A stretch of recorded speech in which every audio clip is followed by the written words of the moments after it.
네, 오늘은 십과가 공부 진도 분량이 되겠습니다. 십과의 내용을 펴보도록 하겠습니다. 이제 교절은 62쪽이 해당이 됩니다. 62쪽. 이제 시작의 말이 이렇게 됩니다.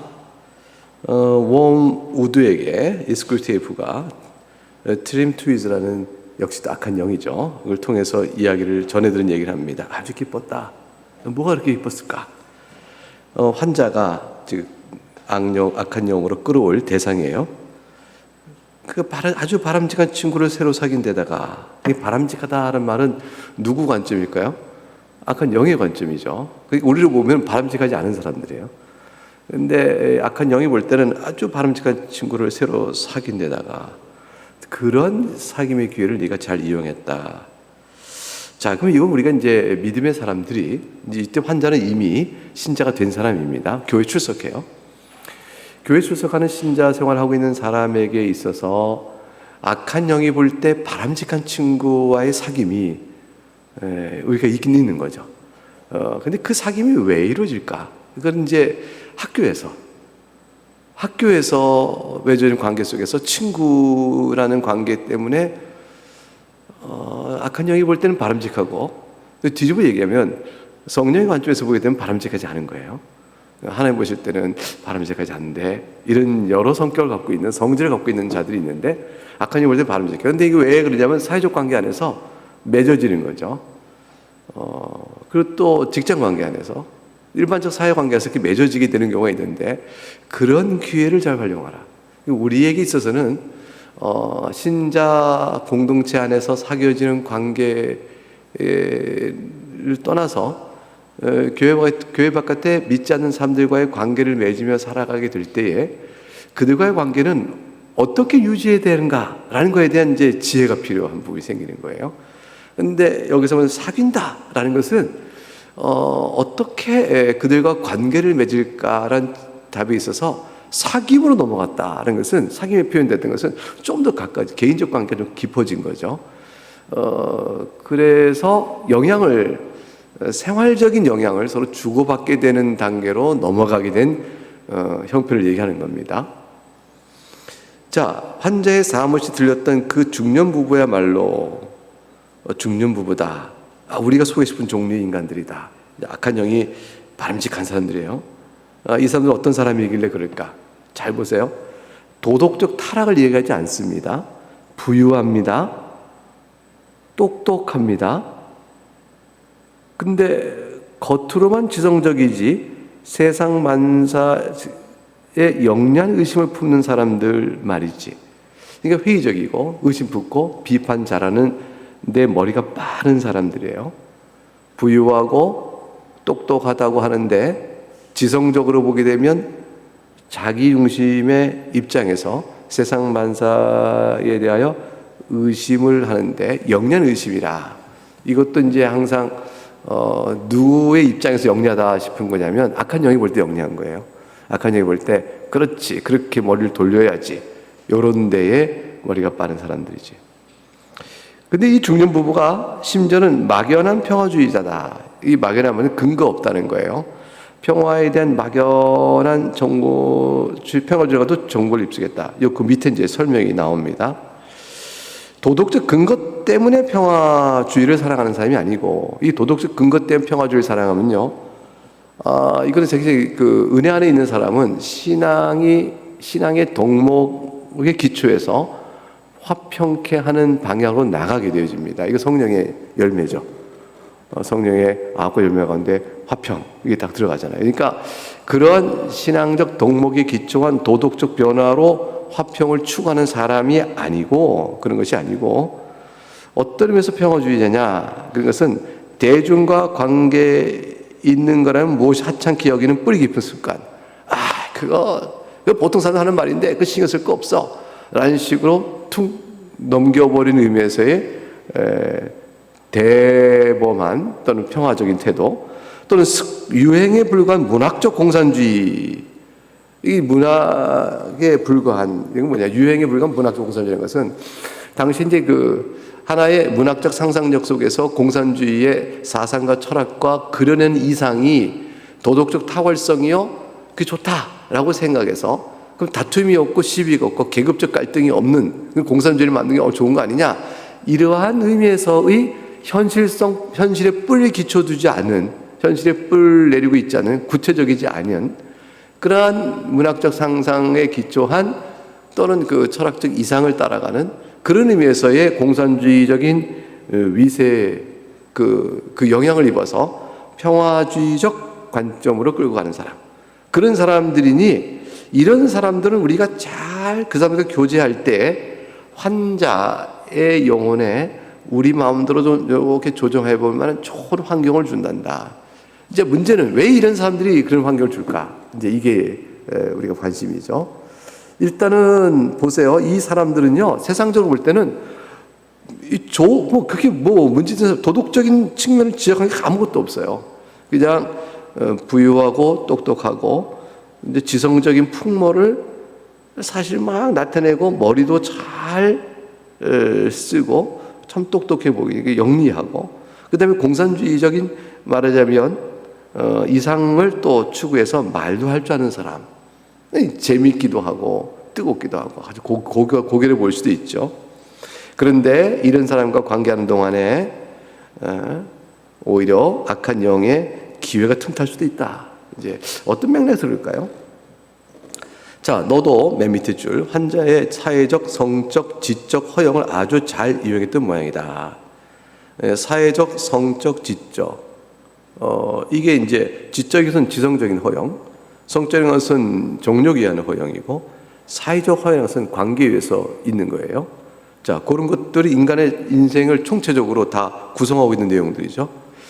자, 그걸 잘 이용했다고 했는데, 환자가 그 인간들에게 푹 빠져들더냐? 실제로 무슨 말을 했느냐가 아니고, 인간은 미묘한 표정과 말씨와 웃음을 통해 자기가 상대방 한편임을 암시할 수 있는 동물이니까, 이게 뭐냐면 실제로 자신이 상대방과 완전한 의견 일치와 동감 동정을 하지 않아도 미묘한 얼굴에 나타난 표정이나 말씨와 웃음 정도로 자기와 실제 다른 적당한 관계 속에서도 상대방과 한편이요 뜻을 같이 합니다라는 식의 관계 형성을 할 줄 아는 아주 복잡하며 이중적인 성격이 있다는 거예요, 인간에게는.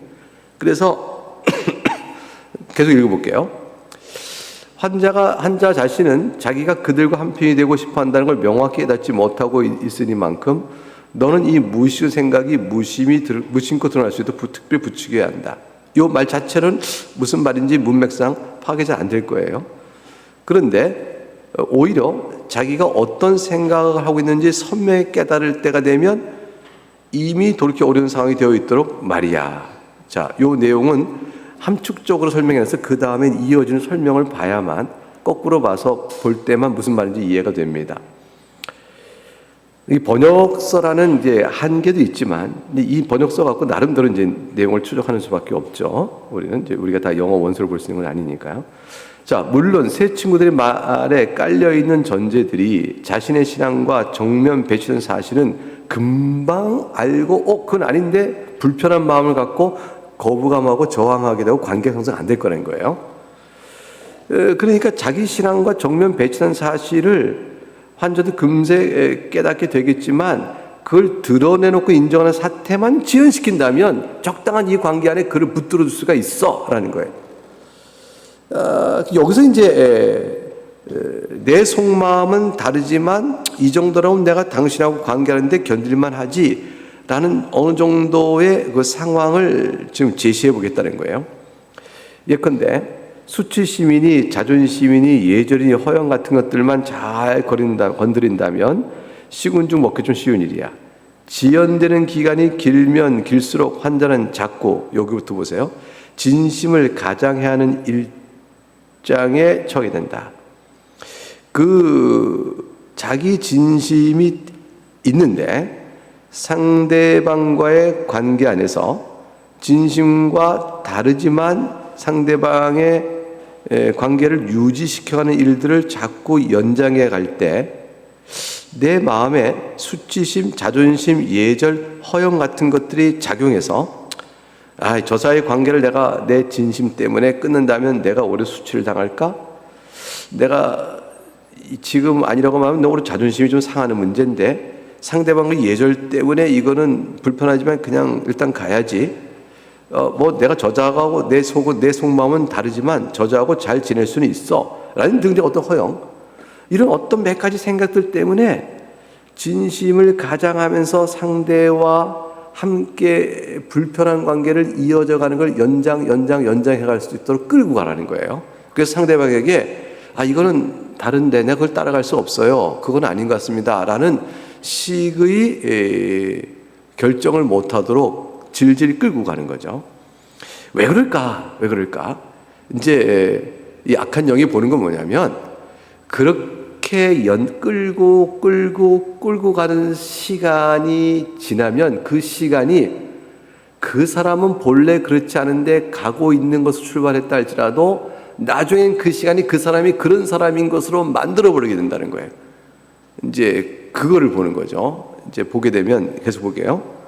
말을 해야 할 때는 침묵을 지키고 그거는 아니라고 생각합니다 라고 말을 침묵을 지키고 침묵해야 할 때는 그냥 웃어버려요. 웃음이라는 것은 묘하죠. 동의, 동감, 그렇지. 상대방이 불편을 안 주고 그 말이 맞아 라는 식의 모습을 보일 수 있는 거죠. 말을 해야 할 때 침묵 지키고 침묵할 때 웃어버리고 자신은 동조하지 않는 온갖 종류의 냉소적이고 회의적인 태도를 처음에는 이런 식으로 웃어버리거나 말하지 않거나 라는 정도로 적당하게 지나가겠지만 결국은 자기도 맞아 그런 일도 있지라고 자기도 말해버려 상대방과 관계를 인정하게 된 상태로 이제 발전돼 가는 거예요. 그러니까 압력 또는 관계의 압력 때문에 이게 자기 안에는 이걸 거부하면 수치심, 자존심, 허영 이런 것들이 막 작용 복잡해요. 심지어 구조 복잡한 가운데서 종도하지 않는 냉소 회의적인 태도. 예컨대 이제 정치 문제가 등장했다 쳐봐요. 정치 문제에 대해서 막 어떤 사람을 정치 문제로 정치인을 말하는 게 아니라 A라는 사람의 정치적 견해에 대해서 어떤 사람이 막 얘기할 때 그 사람 비방하는 거다 싶어가지고 그런 건 좀 그런데 라고 싶다가도 그냥 그 사람 말하는 사람과의 관계 때문에 말을 않고 침묵하고 있거나 적당히 미소로 듣고 말아주는 경우가 있을 수가 있는 거죠. 근데 나중에는 그 사람 얘기 듣다 보니까 당신 말이 맞아요 라고 해서 상대방을 헐뜯거나 어떤 정치 결의에 대한 비판과 맞물려서 내 생각도 조금 일치된 부분이 있다면 그것 때문에 비판에 동참하게 되어지고 말로 참여하게 되는 경우가 생긴다는 거죠. 그래서 그런 식의 인간의 약점과 연약한 성격, 그런 애매한 인간의 그 부분들을 잘 틈타가지고 이용만 한다면, 즉 네가 잘 두려기만 한다면 그런 태도도 아예 그 사람 것으로 만들어서 그 사람이 그런 사람으로 바뀌어져서 다른 사람한테 그렇게 말해버리는 사람이 될 수 있다는 거죠. 그렇게 만들어볼 수 있다. 왜냐하면 밑에 둘째 줄 인간은 말이지 자신이 가장했던 원래 난 그런 사람이 아니야 라고 꾸며댔던 대로 변하는 법이니까. 처음에는 난 그런 사람 아니야 라고 했지만 나중에는 시간 지나면 그 시간이 그 사람을 그런 사람으로 만들어버린다는 거예요. 이건 기본이야. 진짜 문제는 원수의 반격에 대처할 방안을 찾는 거다. 자, 이거를 이제 이런 상황으로 나가는 신자의 상황을 그리스도께서도 성령 안에서 깨닫게 하고 돌이키게 하고 흔들겠죠. 그거를 대적할 방안을 찾는 거다.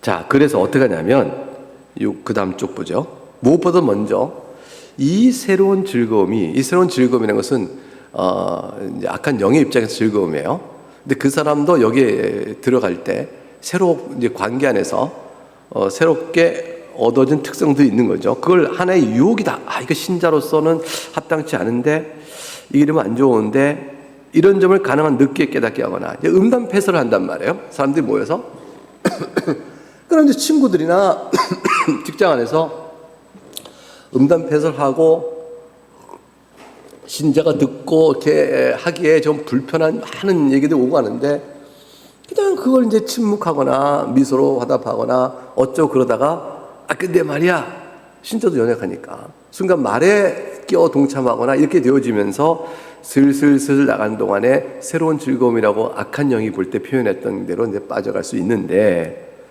근데 이것이 신자를 넘어뜨리게 하는 하나의 유혹구요 시험이다라는 사실을 가능한 한 늦게 깨닫게 하라. 이걸 뒤집어 얘기하면요, 그리스도께서는 가능한 한 일찍 깨닫게 하시는 거예요. 성령께서는 처음부터 깨닫게 하고 처음부터 주의게 했고 처음부터 경계를 하는 거죠. 그러니까 이제 모여서 뒷담화하며 어떤 성도의 흠을 본다, 또는 밖에 사회생활 속에서 직장 동료의 어떤 사람의 흠을 본다, 이런 일도 다 마찬가지죠. 그러니까 신앙이 관계 동목상 하기에 좀 불편한 일들에 계속 하면서 이건 내 신앙에 넘어지게 하는 좀 시험거리다라는 사실을 가능한 한 뒤늦게 깨닫게 하라. 이거 뭐 자연스럽게 이루어지는, 물결 흐르듯이 이루어지는 것처럼 그렇게 흐르게 받아들이게 하라. 둘째 줄, 원수의 종들이 2000년 동안에, 이 원수의 종들이 설교자예요. 설교자. 예수 그리스도의 부름받아 세워진 교회 설교자예요. 그러니까 이걸 그리스도의 종이라고 하면 되는 거죠. 설교자들이 2000년 동안이나 세상이야말로 가장 크고 기본적인 유혹이라고 설교해온 판이니, 주일날마다 교회 오면 교회에서 말씀을 통해서 가르침을 받거든요. 어려운 일이긴 하지. 이걸 늦게 깨닫는 건 어려운 일이야지. 왜 매주마다 각성의 기회가 주어지니까 말이야. 하지만 다행히도 수십 년 전부터 그런 설교가 아주 희겨졌다. 설교가 변질된 거죠. 말씀이 성경대로 가르쳐지면 각성의 기회가 계속 주어지는데, 설교 자체 강단이 악한 영이 볼 때 너무 다행스러운 거예요. 어떻게 이 세상에서 행복하며 부유하며 잘 살 수 있을까? 이런 식의 관점으로 말씀을 들고 설교가 이렇게 변질돼 가니까 우리 편에서 보면 너무너무 잘된 일이야. 이제 이런 얘기를 하는 거죠.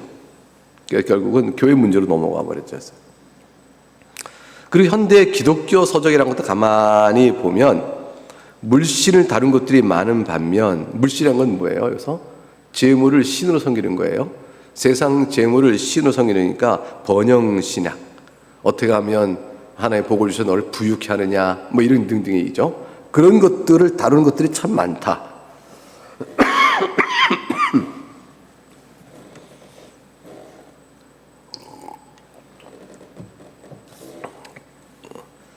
솔직히 내가 바른 수준을 넘을 정도는 많지. 이거는 좀 완전히 시니컬한 거죠.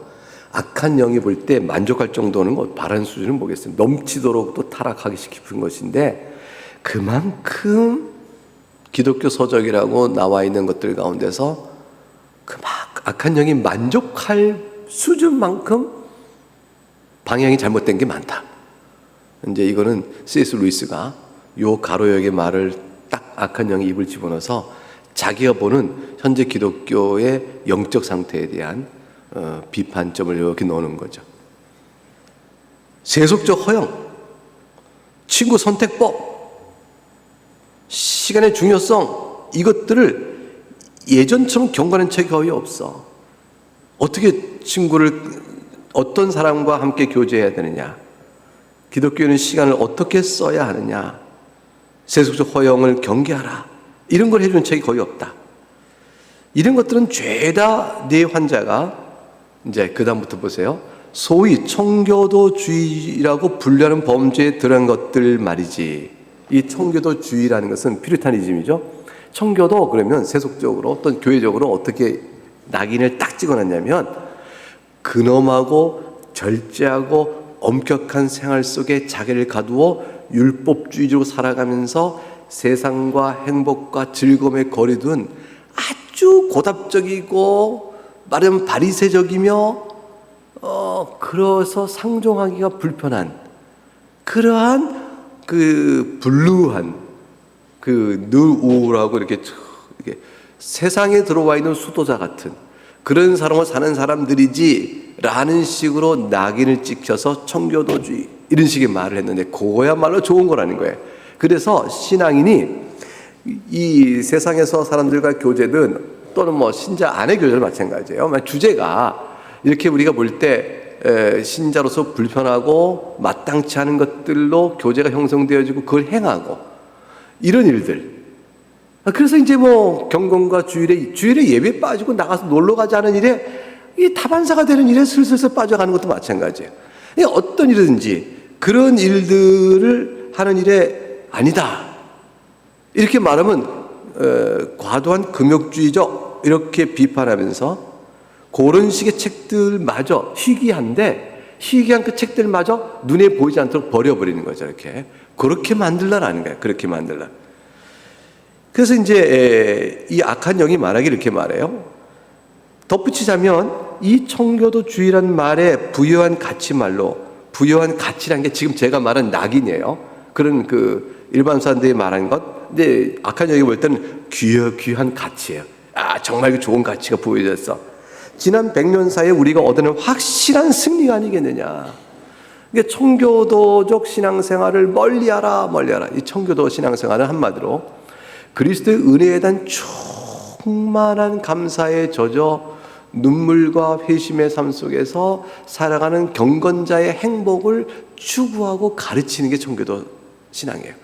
근데 이것이 내면 안에서 자신의 과거에 행했던 옛사람의 옷을 벗어버리고 세상의 옷을 입어가는 그 과정의 내용을 주의 깊게 잘 성찰하여 가르치다 보니까 이제 신앙의 성숙도에 따라서 어떤 일은 행하나 어떤 일은 미치지 못할 때 그 괴리와 수준 차이를 정죄하는 입장으로 나가게 되면 이제 비롯한 신앙생활이란 표방이 복음의 정신까지 흔들어 버리니까 스스로 기초를 무너뜨려 버려요.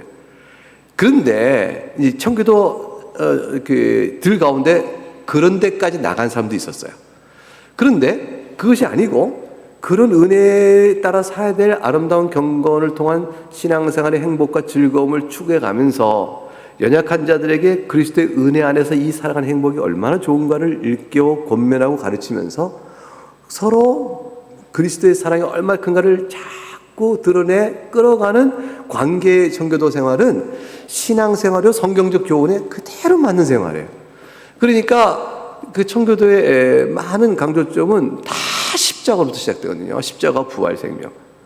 그리고 우리 참담하고 슬픔 아래 있는 우리의 인생, 그걸 자꾸 보이면서 이 인생 속에서 참된 소망은, 위로는 어디에 있는가? 그리스도뿐이다. 이걸 자꾸 보여주면서 오래 참으신 하나님의 은혜 가운데서 우리에게 드려진 은혜가 어떤가를 자꾸 설교해요. 그걸 가르쳐요. 그래서 이제 그 사람들을 하나하나 한 걸음 한 걸음씩 내딛게 손잡아 끌어주거든요. 이게 청교도 설교의 아주 꼽히는 핵심이고, 그 부분의 청교도 설교는 지금까지 우리에게 소중한 자산인 거예요. 이제 그러한 것들을 배제한 채 말하자면 이렇게 어떤 수준을 설정한 정죄죠. 이런 관점에서 청교도주의라는 것으로의 여기서 말하는 악한 영이 보는 뭐는 우리가 부여한 가치, 또는 낙인, 있던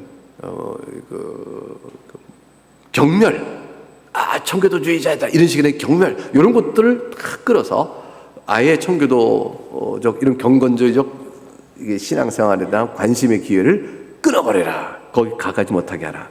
이렇게 하는 거죠. 그러니까 지난 100년 사이 우리가 청교도주의란 말로, 그 다음 보세요. 이 말 한마디에 해마다 수천 명씩을 절제와 순결과 건전한 생활을 구출하고 있으니 말이다. 그러니까 절제를 못하게 하고 순결한 생활을 방해하고 건강한 생활을 하지 못하도록 하여 우리 편으로 우리는 청교도주의란 말 한마디 갖고 얼마나 많이 우리가 우려먹어 그들을 끌어오면서 모른다. 그러니까 어떤 이가 만일 이런 거죠. 그거는 저에겐 좀 말하기 좀 불편하네요. 라고 말했더니 모든 사람이 눈을 툭 쳐다보면서 청교도주의야? 이렇게 한 말이 한마디 한 거야. 그 한마디만 딱 내뱉으면 거기서 말하자면 자존심, 허영, 수치감, 어떻게 하면 좋지? 이런 것들의 압력에 의해서 그냥 웃어버리거나 그냥 침묵해버리거나 적당한 게 속에서 끌려가게 되다가 시간이 많이 가면 자기도 그렇게 말해버린 사람으로 바뀌게 되는. 이래서 그 청교도주의야? 당신 청교도주의야? 이렇게 말하는 거 한마디로 수천 명씩을 끌어왔다. 이렇게 얘기하는 겁니다. 이런 것들은 청교도주의란 말이 아니어도 예수쟁이 이렇게 되든가, 또 어떤 낙인을 찍히는 우리 안에 있는 여러 표현들 있잖아요. 그런 것들 다 비슷한 것이죠. 그러니까 친구들 사이, 학교 다닐 때는 특별히 이제 친구들의 압력이 제일 큰 영향을 미치잖아요. 내가 어떻게 살 것이냐. 친구들이 다 나를 왕따 시킨다. 그러면 뭐 못 견디잖아요. 그때 왕따 시킬 때 너 뭐야? 이런 식으로 낙인 찍힌 한마디면 뭐 꼼짝 못하는 것 똑같은 일이죠. 그래서 64쪽에 여하튼 너의 환자는 얼마 못 가서 새로 사귄 친구들의 본색을 똑똑히 알게 될 거야. 자, 근데 이 환자는 계속 매주 교회를 출석하는 사람이에요. 신자니까. 그러니까 말씀의 각성을 들으면 아, 저 친구들은 결국 저런데 라고 알게 될 때 그때는 말이지 환자의 지적 수준에 맞춰 작전을 써야 한다. 자, 그러니까 시험을 어떻게 해야 되느냐? 환자가 충분히 쓸만한 얼간이라면 이게 뭐였어요? 충분히 쓸만한 얼간이 무슨 된 말이죠? 이게 뭐냐면 얼간이는 분별력, 사리 분별을 제대로 하여 못해요. 그러니까 아는 대로 행동하지 않고 이래 너 이건 맞지? 네. 근데 왜 그랬어? 글쎄요. 이런 형태예요.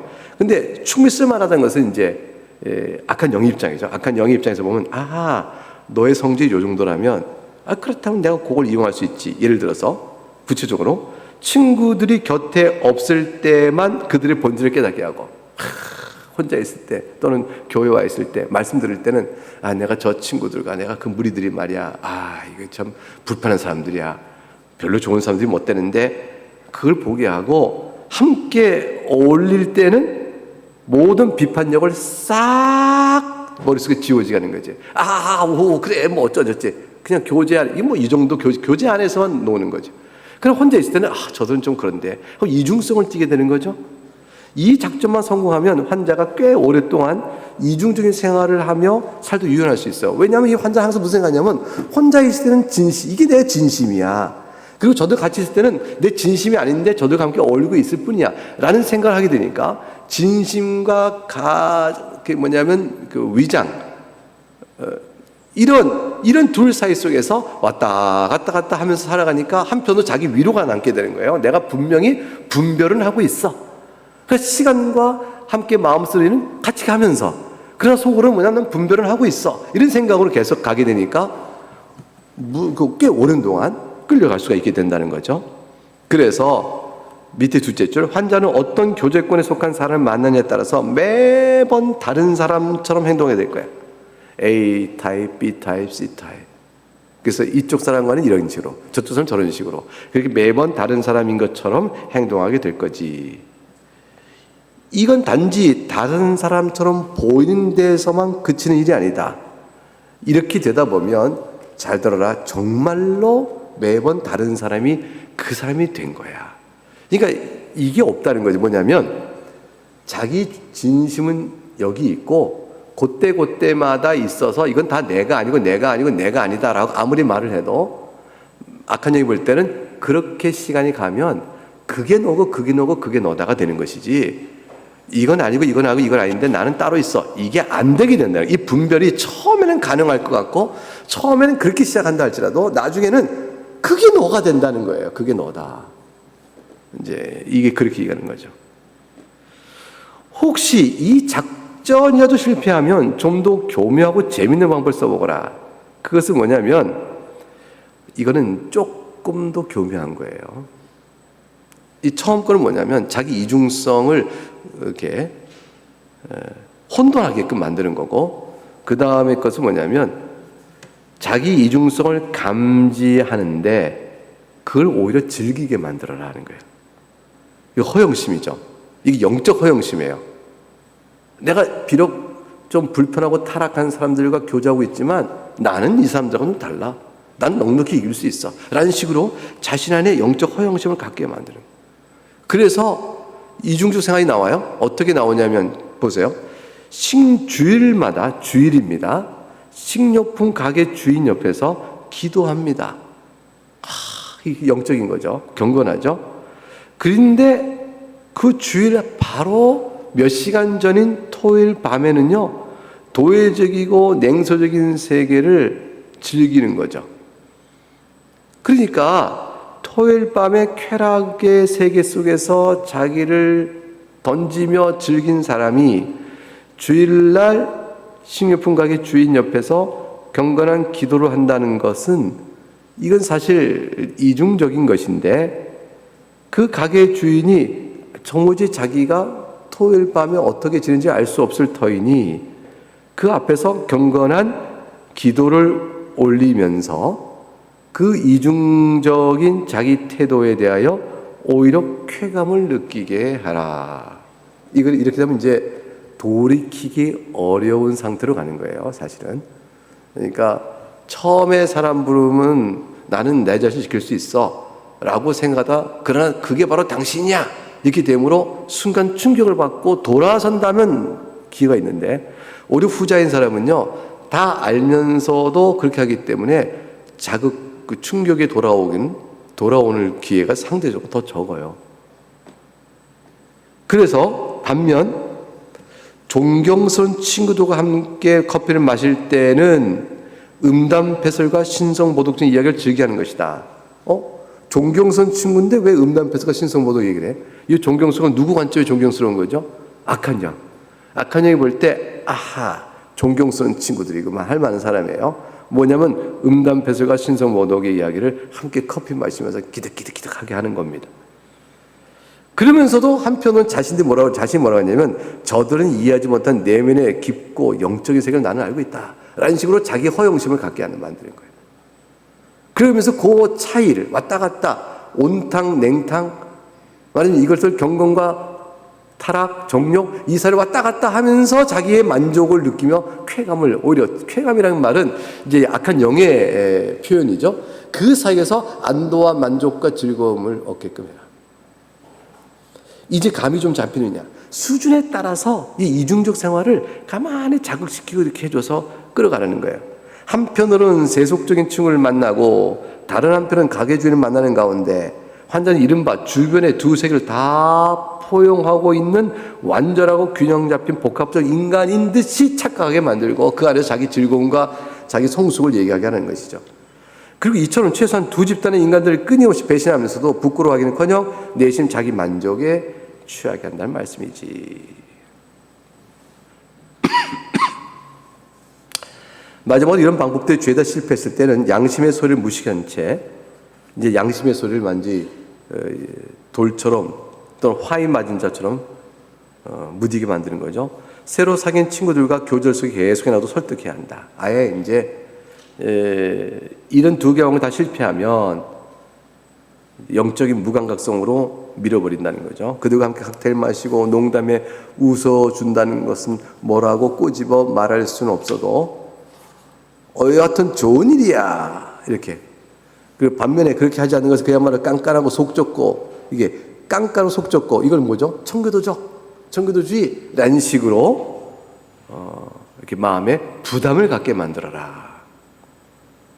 그렇게 스스로 뭐 이 정도는 좋은 일이지라고 뭐라고 딱히 꼬집어할 수 없는 이런 식으로 인사를 갖도록 만들어라. 그리고 그동안 이 새로운 사태의 진저를 틈타 환자의 씀씀이도 헤퍼지고 경제적 낭비를 하게 되죠. 그렇게 되면 어떻게 됩니까? 경제적 낭비는 경제적 생활의 질서를 무너뜨리고 곤란해지면요 사람이 점점 어려워져요. 그러니까 부유하냐 가난하냐 내게 물질이 얼만큼이냐가 아니라 그 각각을 내가 질서 있게 쓰느냐 내 형편과 필요에 맞춰 어떻게 이것을 내가 관리하며 쓰고 있냐에 대한 질서가 중요하거든요. 이 부분을 완전히 무너뜨려 버리는 거예요. 그렇게 되어지면 이제 삶이 무슨 적이 되면 쓰지 않을 때 돈을 막 쓰기 시작하고 또 그 욕망 때문에 빚을 내서 또 쓰게 되고 이렇게 되는 일이 술과 쾌락 속에 또는 어떤 뭐 도박 이런 데 나가게끔 만들어 버릴 수 있죠. 그러면 그 영혼이 막 피폐해지기 시작하잖아요. 그래서 기독교에는 경제 생활의 질서가 굉장히 필요해요. 쓸만한 돈이냐, 어떻게 써야 되느냐, 뭐에 써야 되느냐 이것들을 질서 있고 규모 있게 한다는 것이 신앙 정서를 지켜가는 데 굉장히 도움이 필요한 거예요. 그래서 충동 구매. 어떤 이제 기독교는 그래서 크레딧 카드를 신용 카드를 다 없애버려라 그러잖아요. 가위로 잘라버려라. 왜 그러냐? 이 부분을 좀 절제하느라고 그래서 저희도 뭐 전에 그런 적이 있었어요. 이제 봉투를 다 만들어 가지고 이거는 빵값, 이거는 외식값, 이건 뭐 영화면 영화비, 이거는 뭐 반찬 무슨 값, 종류별로 다서 애들 용돈 다 봉투 만들고 봉투에서 돈이 떨어지면 그냥 한 달 동안 못 하는 거예요. 그 다음 달에 그 돈을 다 채워놓을 때까지 기다렸다가 채워진 곳을 빼쓰고 이런 식으로 한때 그렇게 살았었어요. 한번 해보려고. 그래서 유학 시절에 그랬어요. 뭐 제한된 소비 그 범위 내에서 살아야 되니까. 이제 이 부분이 경제적인 씀씀이 해퍼지는 것. 해퍼진 것은 단순한 낭비를 넘어서서 어느 돈에 쓰느냐도 관계되는 거죠. 직장이나 어머니한테도 소홀해지게 만들 수 있는 확실한 대책을 만들어줘야 된다. 그러니까 성실한 근로를 안 합니다. 성실하게 노동을 안 하고요. 관심이 딴 데 있는 거죠. 그래서 가족관계, 어머니, 이 환자가 어머니 또 성격 차이도 있으니까 짜증내게 만들고 그런 등등으로 생활 주변이 전부 다 이제 뒤틀어지는 거죠. 직장 생활도 성실한 근로의 바탕으로 명랑한 직장 생활이 될 수 있는데 그것도 어려워지고 그렇게 만드는 거예요. 이것이 이제 다 신앙생활에 가도 마찬가지예요. 신앙생활에서 있어야 될 모든 경건의 질서도 다 어떻게 돼요? 무너뜨리게 만드는 거죠. 그럼 뭐 방법이 없어요. 어머니한테는 질투심과 불안을 일으키고 환자는 그런 어머니를 점점 피하면서 무례하게 굴게 만든다면 그 집안의 긴장을 고조시키는데 집안이 화평하지 않은 거죠. 그럼 더할 없이 이제 다툼과 짜증과 화가 분노가 일어나게 되어지죠. 그럼 뭐 얼마든지 그 영혼을 빼앗을 수가 있다. 이게 이제 근본적으로는 하나님이 작정하신 자의 영혼을 못 뺐죠. 근데 시험 중에 드는 신자들의 생활에 하나님의 은혜로 구원받은 자의 행복을 모르게 하죠. 그 신앙의 즐거움, 하나님을 영원토록 즐거워한다는 말이 도무지 모르게 만드는 거예요. 신앙은 의무요, 어쩔 수 없이 내가 나오고 있는 것이요, 또 하나님이 작정하신 자를까지 붙드시니까 부담을 갖고도 나오기도 하고 때로는 빠지기도 하고 때로는 괴로워하지만 그래도 또 뭐 교회 나오고 이런 식으로 하지만 도대체 신앙생활이 왜 즐거운 거야? 하나님 뭐 영원롭게 하라는 것에 대한 압박은 내가 느끼겠는데 영원롭게 한다는 것은 굉장한 부담이니까.